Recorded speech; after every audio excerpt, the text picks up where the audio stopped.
Everything you're looking at right now arrived in your brain late, edited, and partially made up, and you have no way of knowing which parts. That's not a metaphor. That's the literal description of how visual perception works. And by the time this video ends, the word seeing is going to mean something completely different to you. The experience of vision feels direct. It feels like a window, like you're looking out at the world and the world is just there, present in real time, exactly as it is. It's not. It's more like a painting made from incomplete data by a painter who makes assumptions, working about 1/10 of a second behind schedule and filling in gaps with guesses that are usually right but are always guesses. The question isn't whether your visual system distorts reality. It does. That's not controversial. It's the basic finding of a century of vision science. The question is how deep the distortion goes, and the answer is deeper than most people are comfortable with. Start with the eye itself, before the brain even gets involved. The retina, the light-sensitive surface at the back of your eye, has a hole in it. Right where the optic nerve connects, there are no photoreceptors at all. No rods, no cones, no signal. A genuine gap in coverage in both eyes, present at this moment as you read this. That's the blind spot. You don't see a hole. You don't see darkness or blur or anything that suggests information is missing there. You see a continuous visual field. The gap is completely invisible, not because the brain ignores it, but because it actively fills it with whatever texture and color surrounds it, fabricating content to cover the absence. And that's not even the main resolution problem. The fovea, the only region of the retina with genuinely sharp color vision, is tiny, about the size of a pinhead. Everything outside that pinhead-sized region of your central gaze is progressively blurrier, lower resolution, and more poorly color-coded as you move toward the periphery. The edges of your visual field are remarkably degraded, dim, colorless, low detail. Not dramatically. You don't notice the drop-off, but measurably, significantly. To compensate, the eyes move constantly. Saccades, rapid involuntary movements 3 to 5 times per second, jump the fovea from point to point across the scene, sampling high-resolution snapshots at different locations. Your eyes are in almost constant motion, and you have no awareness of it. You also have no awareness of what happens during those movements. As the eye jumps, the brain suppresses visual processing, a phenomenon called saccadic suppression, so you don't experience the blurry streak that would otherwise accompany each jump. Then it stitches the frames together. The continuous, stable, high-resolution visual experience you're having right now, that's the stitched product, a composite assembled from fragmentary snapshots with gaps filled and motion suppressed. It feels seamless because the seams are invisible. They were always invisible. And here's the thing that makes this genuinely strange. You cannot tell which parts of your visual experience were directly perceived and which were filled in. The fabricated content feels identical to the perceived content. There is no subjective marker, no tag, no texture, no signal that distinguishes what your eye actually captured from what your brain invented to cover what it missed. Every visual experience you've ever had contains fabricated content. You will never know how much. Now the deeper layer, the one that really changes things. The brain doesn't wait for sensory input to arrive and then interpret it. That's the naive model. Eyes see something, signal goes up to the brain processes, experience results. That's not how it works. The brain runs a constant predictive model of what's probably out there. It's continuously generating predictions based on context, memory, expectation, prior experience about what the sensory input is likely to be. When input arrives, it doesn't create the experience. It updates the model. It acts as an error correction signal, correcting the prediction where the prediction was wrong. The evidence for this is in the anatomy. In the visual cortex, most of the signal flows downward, from higher level brain areas that maintain the predictive model back down to lower level processing areas, not upward from the eyes. The top down signal, prediction, is dominant. The bottom up signal, sensory input, is the correction. What you see most of the time is mostly your brain's expectations. Reality acts as a check on those expectations, flagging the differences, updating the model where it was wrong.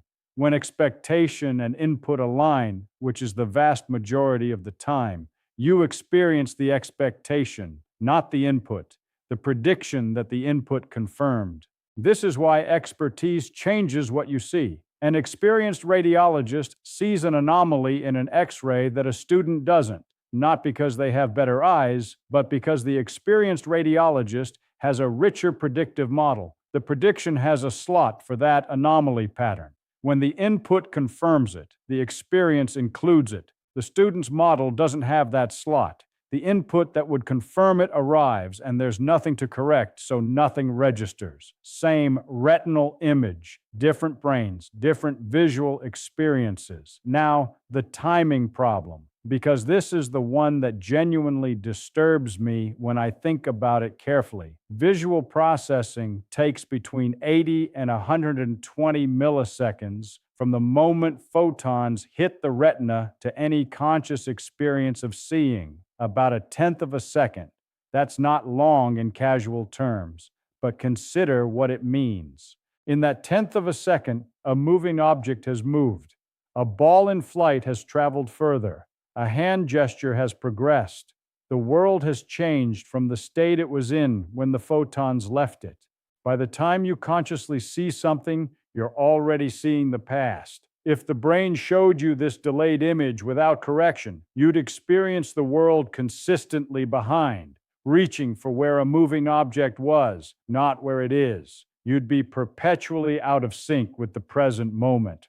The brain compensates, it extrapolates. Based on the trajectory and velocity information available, it predicts where things will be when the processing is complete, and renders the experience at that predicted position, not the position in the delayed signal. It invents a present moment, synchronized to now using data from a tenth of a second ago. What you see is not the present moment. It's the brain's prediction of where the present moment is. The now you're experiencing is a construction, assembled from past data and extrapolated forward. You can feel this fail in real time, reaction time. The gap between something happening and you responding to it is partly the moment where the brain's prediction was wrong and the error signal takes time to propagate. Sudden, unexpected events break the prediction. The delay surfaces. You experience it as the gap between the thing happening and you being able to act on it.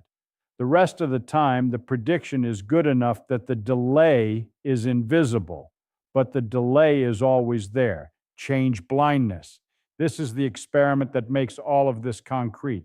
Change blindness is the documented inability to detect obvious changes in a scene when those changes occur during a brief interruption of visual information. A cut in a film, a blink, a brief obstruction. In controlled studies, researchers change major elements of a scene during these interruptions. An object's color, an actor's shirt, a prominent feature of the environment. Most observers miss most changes, most of the time. The most striking version happened outside the lab. A researcher approached people on the street and asked for directions.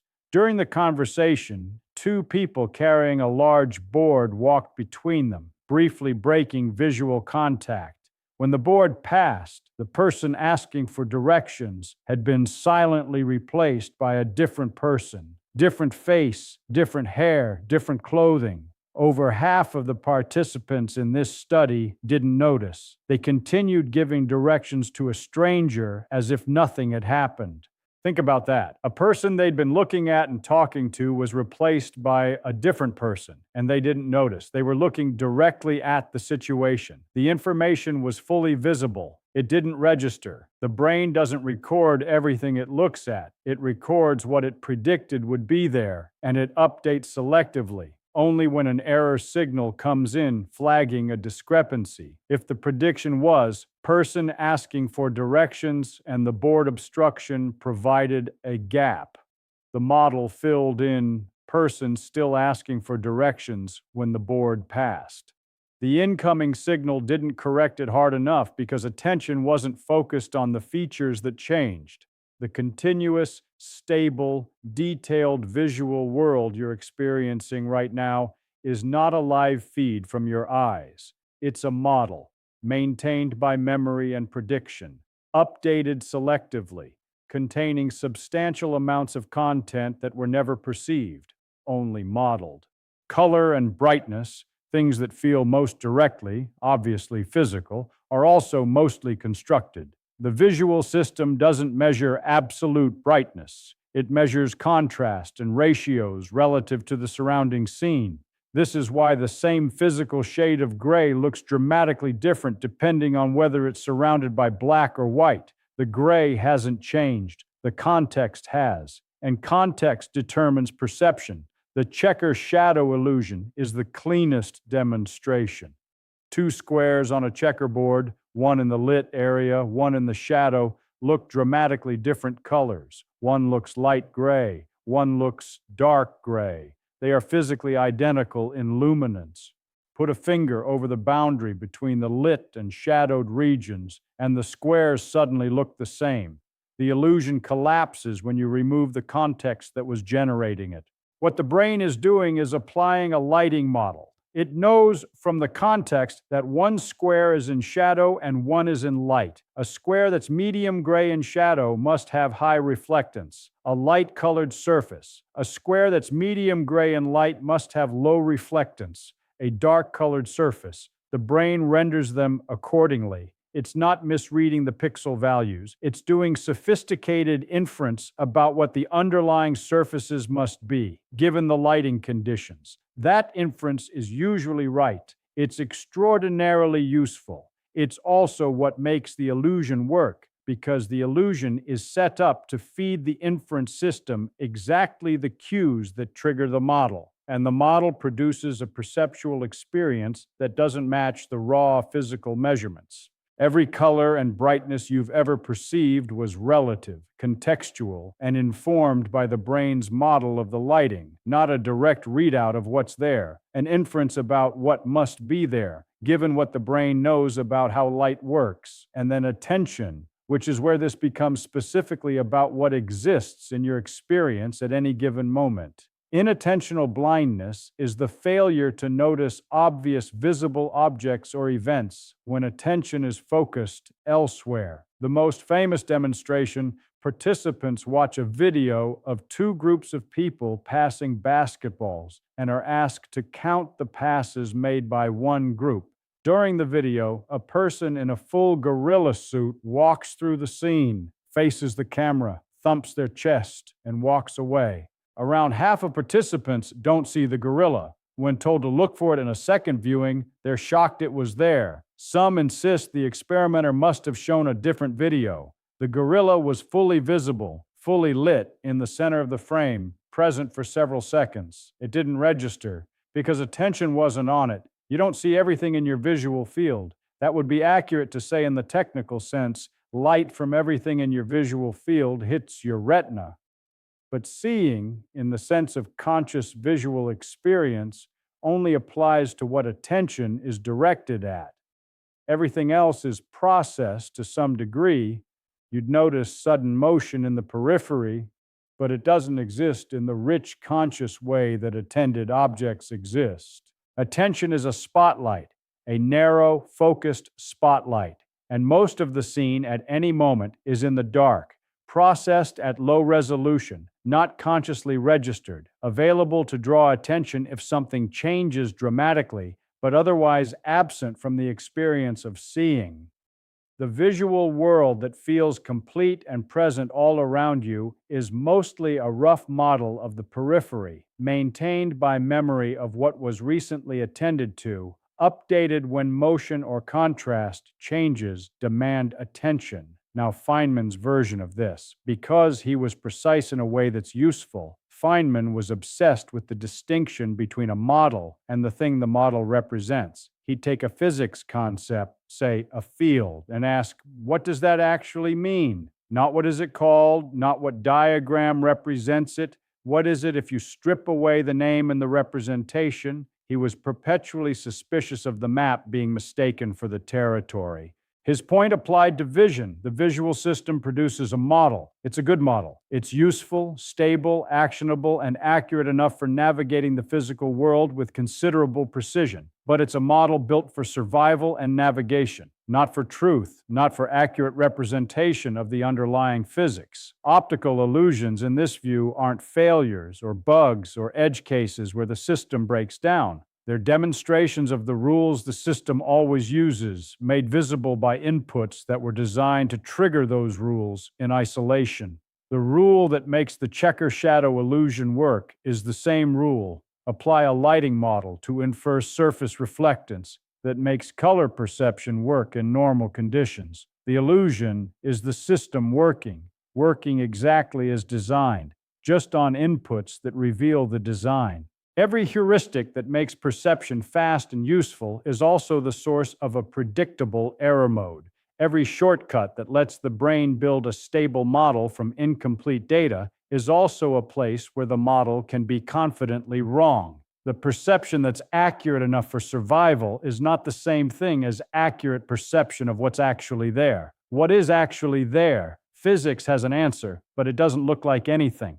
The physical world, as best as current science can describe it, is quantum fields pervading space, with localized excitations in those fields that we call particles, interacting through forces, with electromagnetic radiation propagating through space as oscillating field disturbances. None of that looks like anything. There's no color in electromagnetic radiation. Color is what brains do to certain frequency ranges of radiation. There's no surface in quantum fields. Surfaces are what brains construct from the pattern of photon reflections arriving from a region of space. There's no brown in a table. Brown is what brains produce when the reflectance spectrum of the wood surface stimulates the cone cells in particular ratios under particular illumination. The table is brown and solid is true as a description of the model. It's an accurate description of what your brain renders when you look at the table. It's not a description of the underlying physics. The underlying physics doesn't have brown. It doesn't have solid. It has field excitations and electromagnetic interactions. The gap between the physical world and the perceived world isn't a measurement error, as if with better instruments we could see what's really there. The gap is the design. The visual system isn't trying to give you an accurate physics reading of the world. It's trying to give you a useful, fast, actionable model of the world that you can navigate. Those are different objectives. And the visual system is extraordinarily good at the one it was built for. Feynman's reality check isn't that nothing exists. Things exist. The table exists. The physical processes that lead to your visual experience of the table exist. The experience exists. His point, and the point of everything in this video, is that what exists is not what you see, and what you see is not what's there. The model is not the territory. The painting is not the landscape. The perception is not the reality. Every image you've ever seen arrived late, partially fabricated, filtered through expectation, rendered relative to context, attended to selectively, and extrapolated from a tenth of a second in the past. It felt like seeing. It was something more complicated than seeing, and something less than the thing you thought you were seeing. Feynman's warning was always the same. Don't mistake the model for the thing. Know which one you're working with, because they're useful for different things, and confusing them is where the errors start. You're working with the model. You've always been working with the model. The question, now that you know, is whether you hold it a little more carefully. Subscribe if this changed what seeing means to you. The next video goes somewhere the model breaks down in a different direction.